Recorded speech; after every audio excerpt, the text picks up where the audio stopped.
뭐 빵 드시고 차 드시고 뭐 혹시 저한테 질문하실 게 있으시면 뭐 말씀하시고요.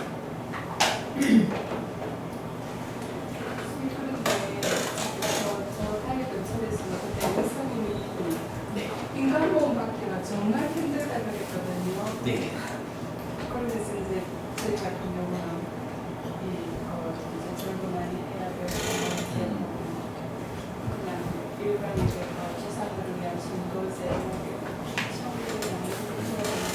네네.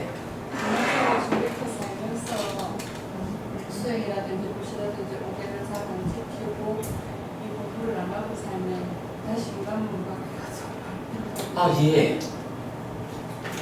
아까도 말씀드렸지만 그래서 이제 뭐 맹구 뭐 그런 비유도 나오는 거고 실제로 부처님께서도 그 위대한 부처님조차도 당신 스스로를 모든 중생들의 스승이다라고 말하지 않고 천인사 이래가지고 하늘사람과 인간의 스승이다라고 제한적으로 말씀하시는 게 이게 사실은 존재들의 현실인 거예요. 그래서 우리가 어떻게든 뭐 이게 저기 짐승으로 태어나 있는 아무개 그쪽을 불쌍하게 여기는 일도 중요하지만 사실은 그거보다 더 급한 게 뭐냐 하면 내가 짐승으로 태어나지 않는 일을 확보하는 게 더 중요한 거예요. 이거 뭐 저기 뭐 이기적이다 뭐 누가 뭐 흉볼지 몰라도요 사실 이거는 냉정히 따져보면 내가 최소한 인간의 몸이라도 확보하는 그것보다 더 중요한 개념은 세상에 없어요. 그리고 내가 인간으로 태어난다 라는 가운데 나보다 더 어려운 존재들을 위해서 내가 어떻게 도와줄까? 이렇게 접근해야 되는 거지 내가 나의 삶을 스스로 보호한다라는 것보다 우선하는 건 없어요. 근데 그런 상태에서 이제 그 애경부분이 말씀하신 인간으로 태어나기 어렵다라고 하는 부분도 뭐 우리가 조금 좀 다른 시각에서 쳐다볼 필요는 있어요. 일반적으로는 인간으로 태어나기 위한 조건을 갖추자는 측면에서 뭐 오개도 지킬 줄 모르는 많은 사람들은 정말 인간으로 태어나는 일이 어려워요. 그리고 한 번 사막도에 떨어지고 나면 언제 돌아올지 몰라요. 그런데요, 경전은 뭐 누누이 말해주는 거지만 불교 신자가 가진 특별한 권리가 뭐냐라고 하면 최소한 인간으로 태어나는 방법을 확실하게 스승 잘 둔 덕분에 어떻게 하면 최소한 인간으로라도 태어날 수 있을까? 오개를 지키는 거잖아. 오개를 지킨다라고 하는 요구를 내 삶의 기본적인 질서로 놓고 때로 개를 어기게 되면 바로 참회해가지고 또다시 청정한 삶을 회복하는 이런 가운데 인간으로의 삶 죽은 다음에도 인간으로는 태어날 수 있는 그런 힘을 갖추자라고 하는 것이 사실은 부처님 지지한테는 힘든 일이 아닌 거예요. 우리가 오늘도 계속 그 주제잖아요.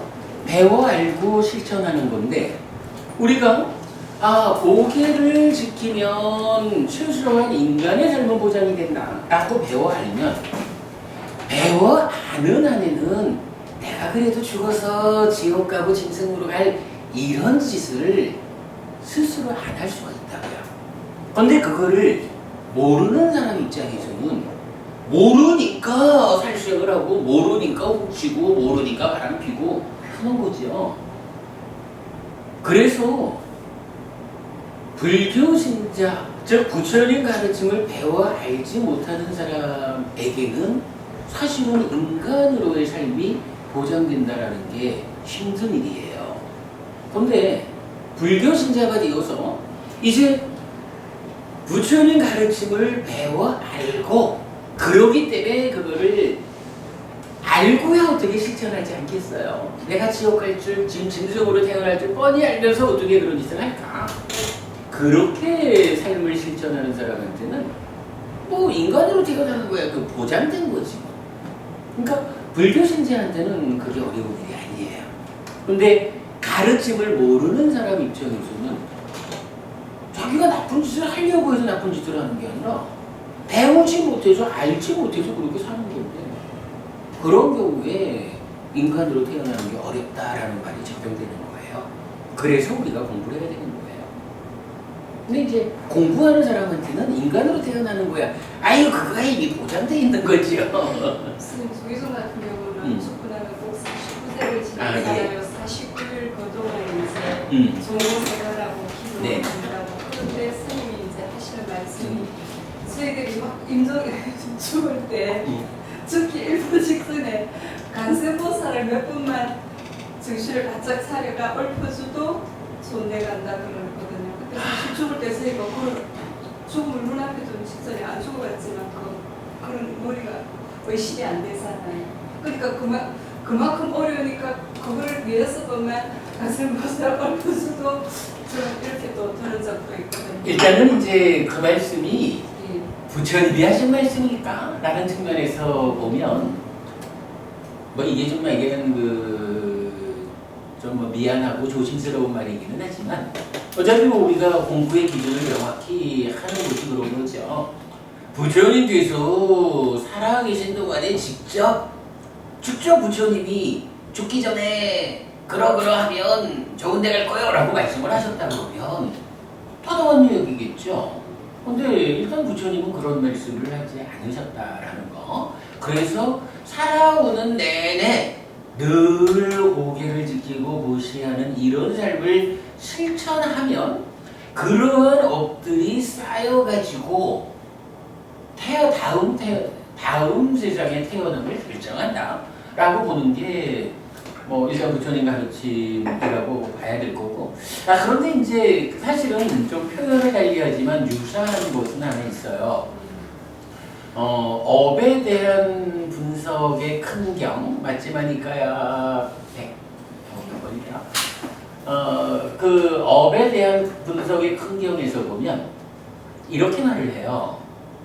그러니까 뭐 그 결론적으로 말하면 태어나는데, 그러니까 다음 세상 태어남에 영향을 미치는 것이 한 가지는 지금 내가 무엇하느냐, 내가 지금 어떤 의미를 하고 있느냐 하는 것이 영향을 미쳐요. 그런가 하면 또 한 가지는 내가 과거에 어떤 행위를 했을까 하는 게 영향을 미쳐요. 그런가 하면 또 한 가지는 앞으로 내가 미래에 죽기 전에 어떠한 행위를 하는가 하는 게 영향을 미쳐요.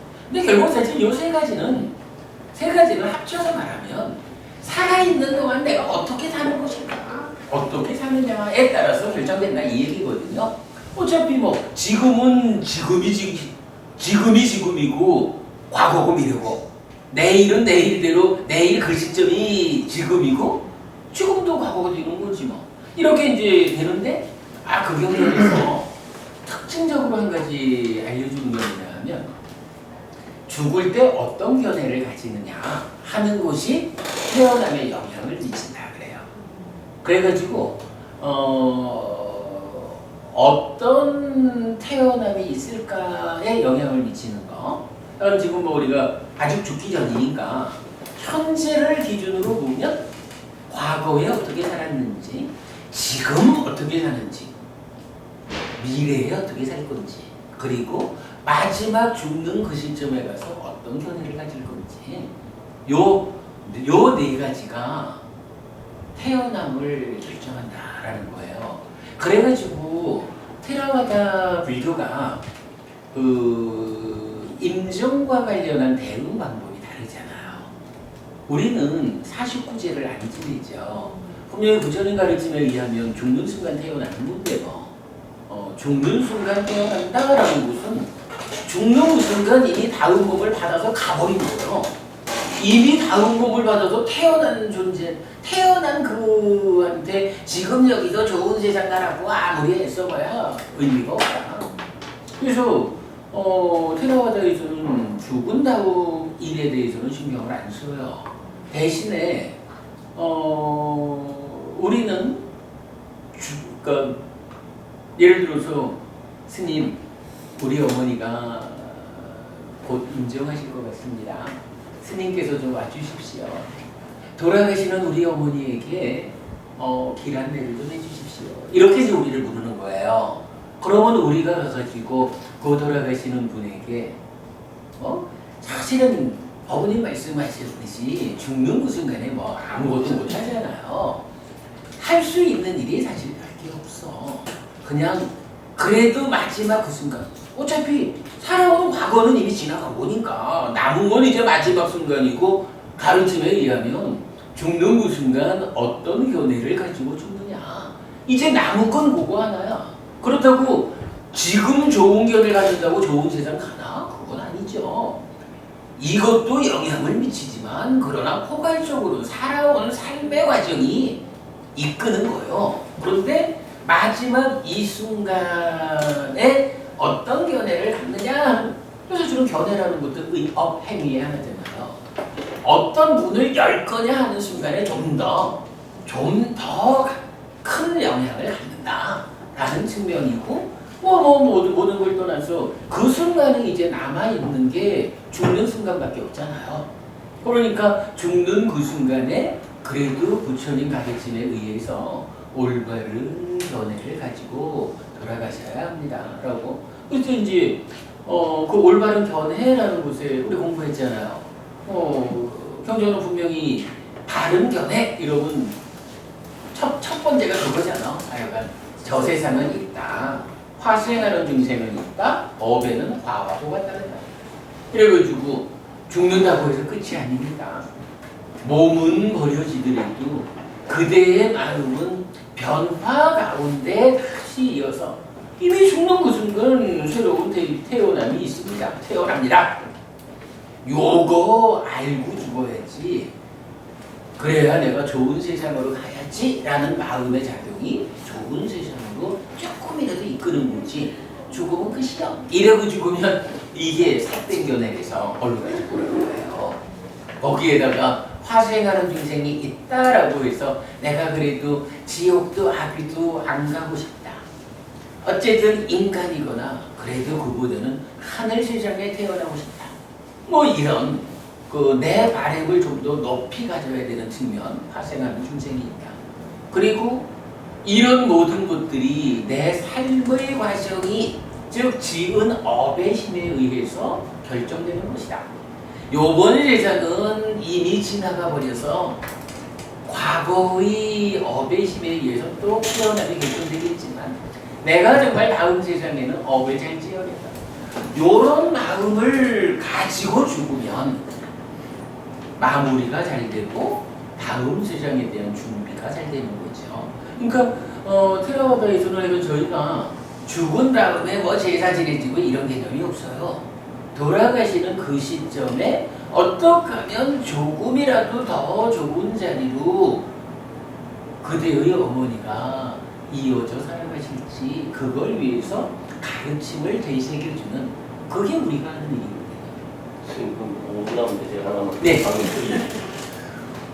우리가 전생을 계획할 수 없듯이 다시 다음 생에 예를 들어서 환생을 한다 할 때 의식의 상속성이 쉽게 얘기하면 나라는 그런 개념이 없어진다면은 그게 큰 의미를 가질 수 있겠습니까? 이건 달리 생각하면 이상한 상당히 조심성 있게 접근해야 되는 문제인데, 그런 쪽으로도 생각할 수 있다 얘기입니다. 그래서 전생을 기억할 수 없듯이 다음 대생에 가서도 전생의 나를 기억을 못 하는데 그게 어떤 의미가 있겠는지. 두 가지 측면으로 봐야 될 겁니다. 우리가 이제 앞으로 공부를 하다 보면 이런 삶의 메커니즘, 12연기적인 이런 부분을 보겠지만, 결국은 윤회에서 다음 세상으로 간다라고 하는 요 마음이 이게 심수교적으로 어떤 고정불변의 실체, 아트만 이런 거 아니잖아요. 삶의 과정을 통해서 매 순간순간 생겨나는 마음이 쌓이고 쌓이면서 바뀌는 마음이라. 그렇다면 이렇게 순간의 삶의 결과가 쌓였다라고 하는 요거를 우리가 어떻게 표현할 수 있냐 하면, 아까 우리가 그 얘기했죠. 살아온 과정이 가지는 힘이 있는 거예요. 왜냐하면 우리 마음이라는 이 자체가 삶의 과정에서 매 순간순간 생겨나서 쌓여 있는 거기 때문에 삶의 과정이 가지는 영향력 상태로 다음 세상으로 이어져요. 다만 이게 몸이 바뀌다 보니까 아까도 말했지만은 몸에 의지하고 묶여있는 상태를 넘어서는 거는 무색계잖아요. 그러니까 욕계 중생 이 수준에서는 완전히 몸에 묶여서 살잖아요. 그러다 보니까 몸이 달라졌다라는 것 때문에 이전 몸으로의 상황을 기억하지 못하는 거야. 그래서 이제 전혀 다르게 산다라고 하지만 사실은 이 마음은 새로운 몸과 함께 한다 해도 마음 자체가 구성되기를 전생들의 그 삶의 과정에 영향력 덩어리로 쌓여 있거든요. 그러니까 다음 세상을 살아갈 때 전생을 기억은 못한다 해도 전생 동안 살아온 그 과정의 힘이, 과정의 영향력이 삶을 이끄는 거예요. 그렇기 때문에 지금 다음 세상은 기억으로는 못한다 해도 지금 내 마음이 내 몸과 함께 살아가는 게 나이듯이 요 마음이 변화의 과정으로 연결되어 있는 다음 생도 몸은 달라져 있지만 역시 이 마음이 조금 더 커진 상태에서 나여 하면서 살아가는 거라. 그럼 스님 그게 어쩌면 그게 어떤 습이라는 거 습으로 전달되는 거죠. 전달되겠네요. 예. 지금 제가 뭔가 하고 있는 이런 어떤 습들이 약간은 예, 이제 그 부분이 이제 요건 좀 깊은 공부가 필요한데 우리가 이제 앞으로 공부할 거예요. 이 습이다라는 부분이 두 가지 측면에서 작용을 해요. 하나는 바로 이렇게 마음 자체가 삶의 과정에 의한 영향력 덩어리로 가기 때문에 자체가 이미 그 영향력을 갖고 있는 거고, 그런가 하면 이 시기, 우리 표현으로 이제 시기, 그러니까 친구의 삼업, 행위가 오염되면 식이 머문다라고 경전이 말하잖아요.